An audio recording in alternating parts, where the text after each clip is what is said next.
കഴിഞ്ഞ പുഞ്ചകൃഷിയുടെ നെല്ല് സംഭരിച്ച വകയിൽ 476.55 കോടി രൂപ കർഷകർക്ക് ലഭിക്കാനിരിക്കെ കഴിഞ്ഞ ദിവസം സർക്കാർ അനുവദിച്ചത് 104.79 കോടി രൂപ മാത്രമാണ്. ഇതോടെ ആലപ്പുഴ ജില്ലയിൽ മാത്രം കർഷകർക്ക് ലഭിക്കാനുള്ളത് 62.20 കോടി രൂപയാണ്. രണ്ടാം കൃഷിയുടെ വളപ്രയോഗത്തിനും പുഞ്ചകൃഷിയുടെ പമ്പിംഗ് ലേലത്തിനും സമയമായിട്ടും കഴിഞ്ഞ സീസണിലെ നെല്ലിന്റെ വില കിട്ടാക്കടമായിരിക്കുന്നതിനാൽ കർഷകർക്ക് ഇക്കുറി കണ്ണീരോണമാകും.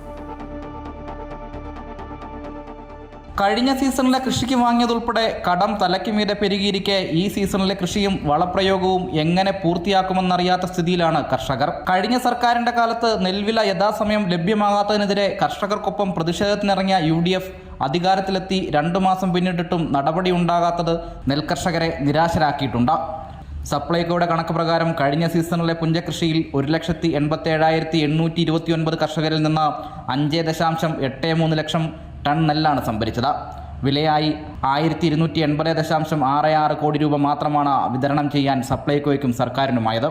രണ്ടാം കൃഷിയുടെ ചെലവുകൾക്ക് പുറമെ ഓണം കൂടി വരാനിരിക്കെ നിത്യച്ചെലവുകൾക്ക് പോലും പണമില്ലാതെ ദുരിതത്തിലാണ് കർഷകർ. കൂലിച്ചെലവും രാസവളങ്ങളുടെയും കീടനാശിനിയുടെയും വിലവർധനയും കാരണം കൃഷി മുന്നോട്ട് കൊണ്ടുപോകാനാകാത്ത സ്ഥിതിയാണെന്ന് കർഷകർ പറയുന്നു.